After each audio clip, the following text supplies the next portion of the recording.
हरियाणा विधानसभा चुनाव को लेकर हलचल तेज। बीजेपी में टिकटों को लेकर बचा घमासान। बीजेपी की टिकट को लेकर पार्टी के सामने असमंजस और साथ ही पार्टी शहरी सीट पर पार्टी के सामने असमंजस।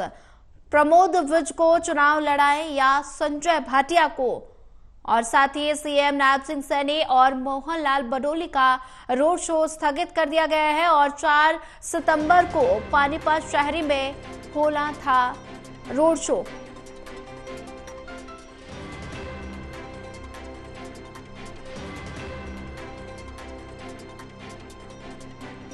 बीजेपी की टिकट को लेकर पार्टी के सामने असमंजस और बीजेपी में टिकटों को लेकर घमासान लगातार बचा हुआ है और हरियाणा विधानसभा चुनाव को लेकर हलचल तेज हो गई है। बीजेपी में टिकटों को लेकर लगातार घमासान देखने को मिल रहा है। बीजेपी की टिकट को लेकर पार्टी के सामने असमंजस की स्थिति पैदा हो गई है। पानीपत शहरी सीट पर पार्टी के सामने बड़ी असमंजस की स्थिति पैदा हो गई है और ऐसे में प्रमोद विज को चुनाव लड़ाए या संजय भाटिया को, और साथ ही सीएम नायब सिंह सैनी मोहन लाल बडोली का रोड शो भी स्थगित हो गया है। और वहीं इसी खबर पर ज्यादा जानकारी साझा करने के लिए हमारे साथ देवेंद्र कथुरिया एसोसिएट एडिटर हमारे साथ जुड़ चुके हैं। देवेंद्र जी, लगातार हरियाणा विधानसभा चुनाव को लेकर हलचल तेज हो गई है और भारतीय जनता पार्टी की अगर बात की जाए तो टिकटों के बंटवारे को लेकर घमासान मचता हुआ नजर आ रहा है और ऐसे में अभी पहली लिस्ट जारी होने वाली है, तो इस लिस्ट में कौन कौन से ऐसे बड़े चेहरे होंगे? पानीपत शहरी की बात करें तो प्रमोद विज मौजूदा विधायक है, 2019 का चुनाव जीते थे।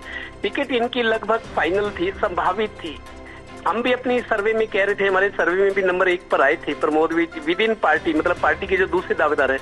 लेकिन मनोहर लाल के पास प्रमोद विज और संजय भाटिया जो पूर्व सांसद है, दोनों पानीपत में रहते हैं, एक ही जगह पे रहते हैं मॉडल टाउन में।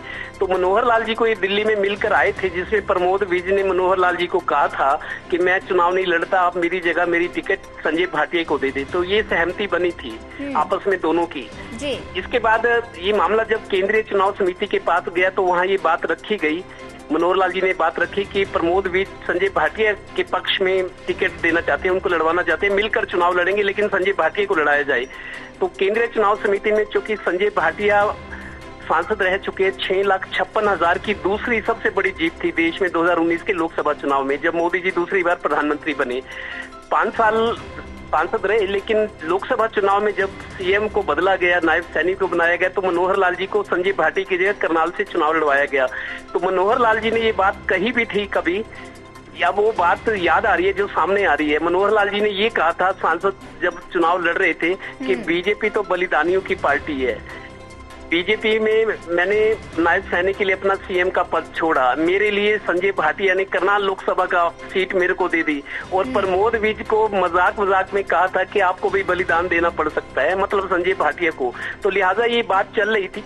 मनोहर लाल जी ने बात केंद्रीय चुनाव समिति के सामने रखी, लेकिन केंद्रीय चुनाव समिति में ये कहा गया कि संजय भाटिया, चूंकि ये इन्होंने सांसद का लोकसभा का अपनी सीट मनोहर लाल जी को दी, वो जीत गए, केंद्र में बड़े मंत्री बने, तो संजय भाटिया के लिए केंद्रीय चुनाव समिति ने कहा कि इनको लड़वाया जाए। संजय भाटिया का नाम आया, फिर ये खबर मीडिया में आई कि संजय भाटिया ही पानीपत शहरी से लड़ेंगे, मीडिया में भी आया, सब जगह हो गया। लेकिन संजय भाटिया ने 1-2 दिन बाद ये कह दिया कि मैं चुनाव नहीं लड़ूंगा, चुनाव लड़ने से पीछे हट गई। तो शायद हो सकता है उन्होंने ये दिखाना चाहे कि मैं त्याग की मूर्त हूँ, पहले मनोहर लाल जी के लिए लोकसभा सीट छोड़ी, अब मैं शहरी से पार्टी चाहती मैं लड़ूं, लेकिन उन्होंने चुनाव लड़ने से मना कर दिया है। अब असमंजस की स्थिति है, प्रमोद विज को पार्टी लड़वाए या सांसद रहे संजय भाटिया को। अब 4 तारीख को कल रोड शो था, जिसमें प्रदेश अध्यक्ष मोहन लाल बडोली और मुख्यमंत्री को आना था, तैयारियां चल रही थी। प्रमोद विज भी तैयारियां कर रहे थे कई दिन से कि मुख्यमंत्री का रोड शो होगा, लेकिन इसके बीच ये असमंजस की स्थिति आ गई। संजय भाटिया ने कदम पीछे हटा ली कि मैं चुनाव नहीं लड़ूंगा। अब पार्टी के सामने ये संकट है, प्रमोद विज को लड़ाएं या संजय भाटिया को। दूसरी तरफ कांग्रेस से वीरेंद्र बुल्ले शाह जो बहुत टाइम से तैयारी कर रहे थे, एक चुनाव लड़े भी हैं, 2014 का हार गए थे, 19 में नहीं लड़े। अब उनका कहना है कि मेरा आखिरी चुनाव है और मजबूत चले आ रहे हैं वीरेंद्र बुल्ले शाह। अब उनके सामने संजय भाटिया को उतारा जाए या प्रमोद विज को, पार्टी के सामने ये असमंजस की स्थिति है। अगर संजय भाटिया आते हैं तो सामने बुल्ले शाह होंगे। ये बुल्ले शाह भी मॉडल टाउन में रहते हैं, प्रमोद विज भी, संजय भाटिया भी। आपसी संबंध होते हैं, लेकिन अब सब असमंजस की स्थिति है कि कांग्रेस के सामने संजय भाटिया हो या प्रमोद विज हो, पार्टी को फैसला करना है। और इसी वजह से मेरे को लगता है जो तैयारियां सीएम रोड शो की चल रही थी वो तैयारियां रोक दी गई और अब ये आई खबर कि स्थगित कर दी गई। सीएम का रोड शो कुछ दिन बाद होगा। तो बीजेपी के सामने संकट है। अब टिकट अनाउंस करने का समय आ गया है, नामांकन भी 2 दिन बाद शुरू हो जाएगा, तो किसको लड़वाया जाए, ये संकट की स्थिति बनी हुई है बीजेपी के लिए। जी देवेंद्र कथुरिया, ज्यादा जानकारी साझा करने के लिए आपका धन्यवाद।